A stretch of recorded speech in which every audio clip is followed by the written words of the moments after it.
Digital transformation and ERP failures often start with the fact that so many leadership teams lose control of their projects. But what exactly does that mean, and how do we regain control? That's what I'll talk about here today.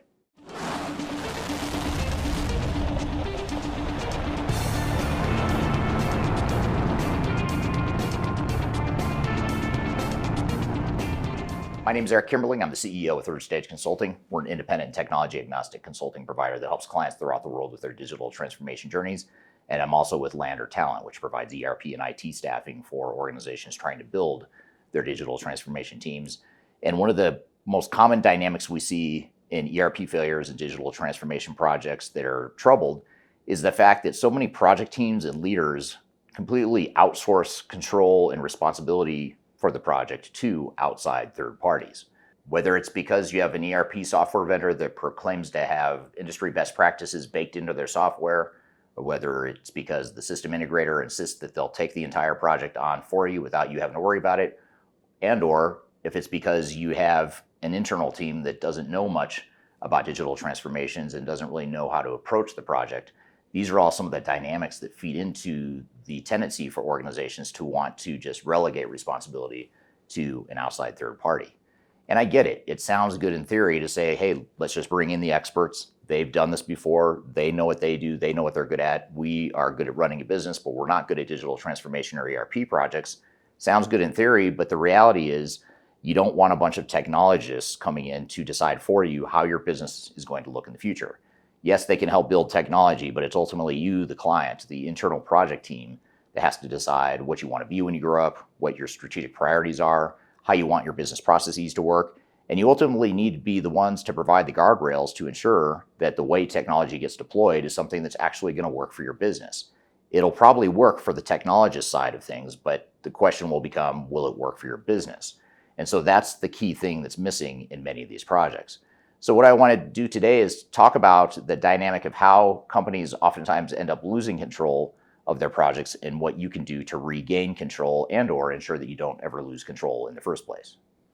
If you're leading a digital transformation or ERP initiative and you want to avoid the costly mistakes that most organizations make, that's where Third Stage Consulting comes in. We are an independent and technology advisory firm, meaning that we don't sell software, we don't take commissions from vendors. Our only job is to protect your interests and be on your side. We help executives and project teams plan, deliver, and recover digital transformations and ERP projects, reducing risk, improving adoption, and delivering real business value. If you want clarity before you commit to your digital strategy, or if something feels off track to you, feel free to reach out to us at thirdstage-consulting.com, and my team and I would be happy to help.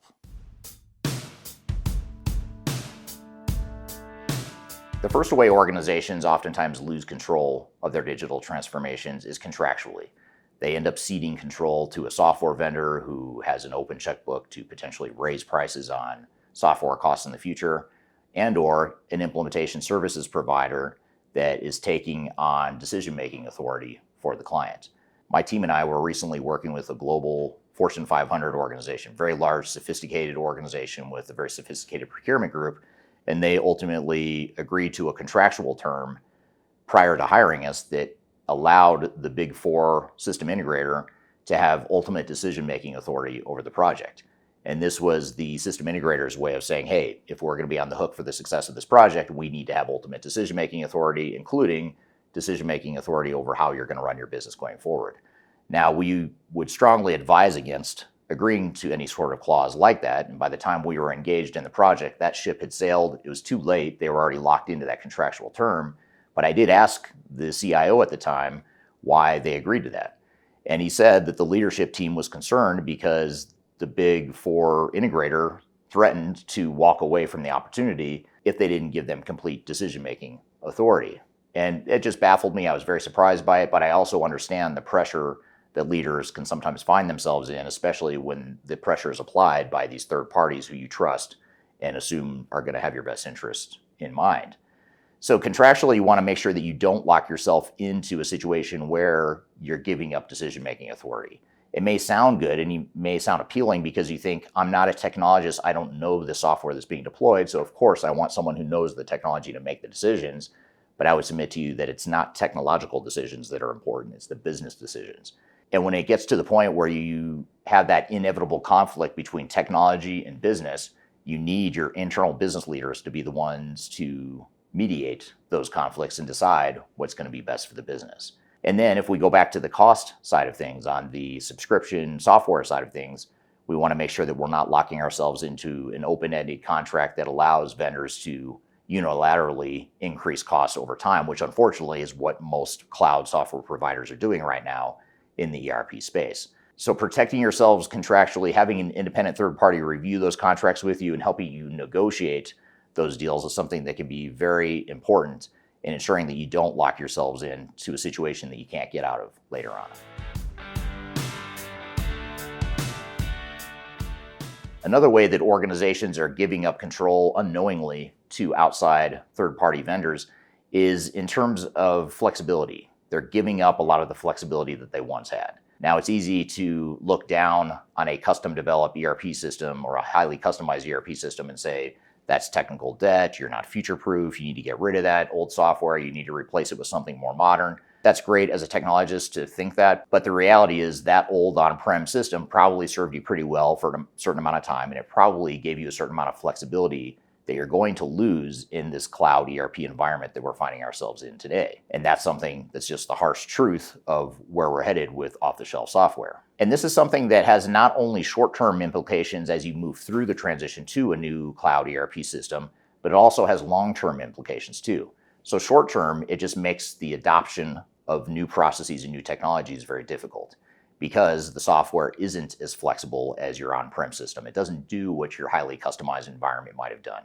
Those things alone make it very difficult to navigate the transition. But what's arguably even worse, that we haven't even seen yet because it's too early in the whole cloud ERP lifecycle, is what happens longer term when software vendors unilaterally change the functionality of their software. We're working with a large organization right now who's implementing SAP S/4HANA, and they were in the middle of the implementation only to find out that the customer portal that they bought was being decommissioned. And this is S/4HANA, the newer version of SAP. I'm not talking about the old legacy systems that are being discontinued. I'm talking about a module within S/4HANA that SAP has decided they're going to abandon and replace it with other functionality. And this is just a microcosm example of what organizations can face long term because they don't get a vote. They don't get a say in how that technology functionality gets rolled out, and they don't get a say in terms of what the functionality is. It may or may not work for your business, whatever the software vendors decide to do in the future. The difference with the on-prem model in the past was that you could determine whether or not you wanted to do the upgrade, whether or not you wanted to accept those changes. But now in today's multi-tenant and software as a service based environments, you have to adapt to however the software works. So the lack of flexibility is a control that's being given up not only during the implementation, but also long-term as well. Another way that organizations are unknowingly giving up control of their digital transformations is through data ownership. It's becoming more and more common for cloud-based providers of ERP systems to house all the data that is going to help the software run, which makes a lot of sense. But they're also not only locking that data into a cloud environment that makes it a lot more difficult to extract or to move to another system in the future when you do decide you want to move systems, but it's also taking your data in many cases and training its AI models to help your competitors, to help other organizations in the industry. And what happens to that data is unknown, it's uncertain. Most of the big vendors require you to opt into sharing customer data to train AI models. But in the case of, for example, SAP, there have been tens of thousands of organizations that have volunteered to use their own corporate data used in their version of S/4HANA to train SAP's Joule and other AI models.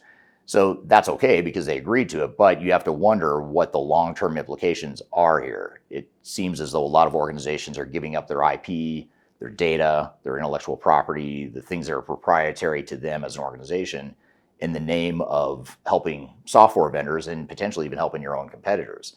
So these are all things that you've got to think carefully about because they're not just short-term decisions, they're long-term decisions as well. And that's why a lot of organizations we're working with are trying to find ways that they can ensure that their data is housed somewhere outside of the ERP system, not just within the ERP vendor's ecosystem of AI tools and other modules.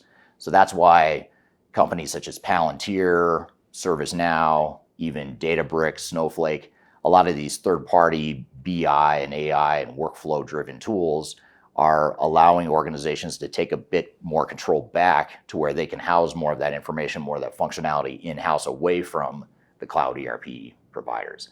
So this is just another example of how organizations are giving up control. But what I want to do in the next segment of the video is help you define some strategies and tactics that can help you regain control of your project.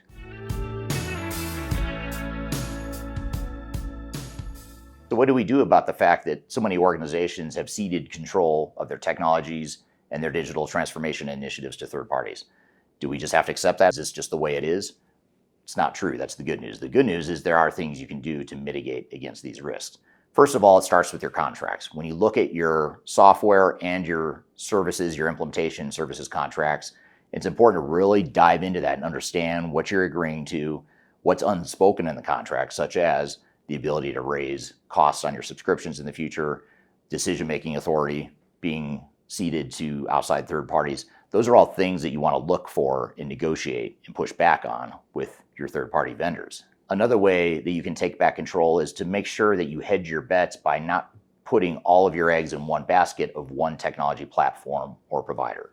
A vendor's dream is for you to buy every single module that they have available and to automate every part of your business using their technology. Sounds good in theory until you realize now you're locked in and committed to that vendor no matter what they decide to do, no matter how that relationship goes, or no matter how the software works for you longer term. So one of the ways around that now is to say we're going to diversify and have multiple systems do different things for us so that if and when we do have to replace a system, it's not nearly as disruptive as ripping out an entire ERP system. Because let's face it, most of us don't want to go through ERP implementations every 5, 10, or 15 years. We want to minimize the number of times we need to do these projects. And if we do have to rip out and replace technology, let's make it less painful than it needs to be.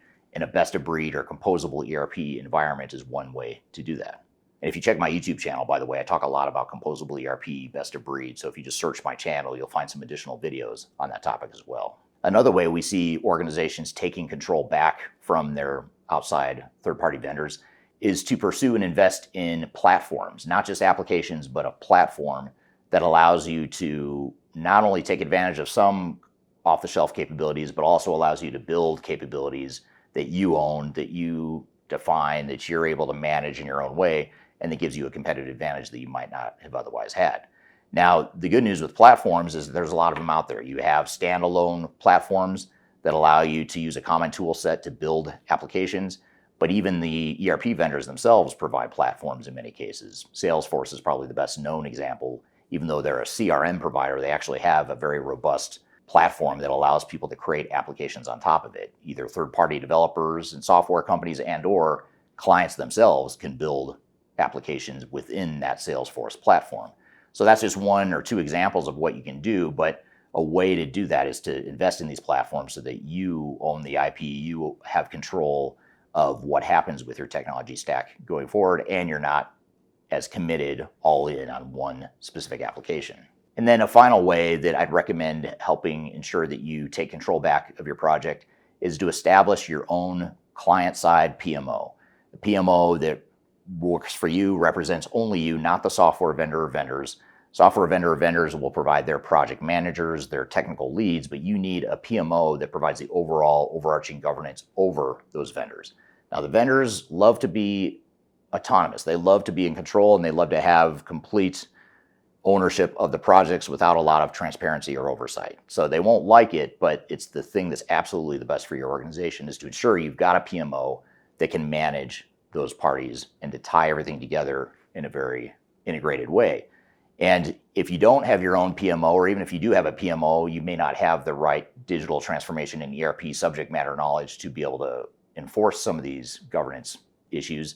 But if you don't, you can hire companies like ours, like Third Stage and other independent consulting firms that are client side that represent just you and can help you manage these third parties to ensure that things stay on track and that your interests are represented first and foremost. So these are just a few examples of how you can take control back, but I'd love to hear from you. What sorts of issues have you seen with trying to manage your outside third parties? What have the biggest challenges been, and what have some of the solutions been that you've found to be successful? Love to hear your feedback below. And if you'd like to learn more about how to select and manage the right system integrator for your organization, you can check out an ebook on our website called Your Guide to Managing System Integrators. You can find that by scanning the QR code right here, or you can go to the links below. So I hope you found this information useful and hope you have a great day.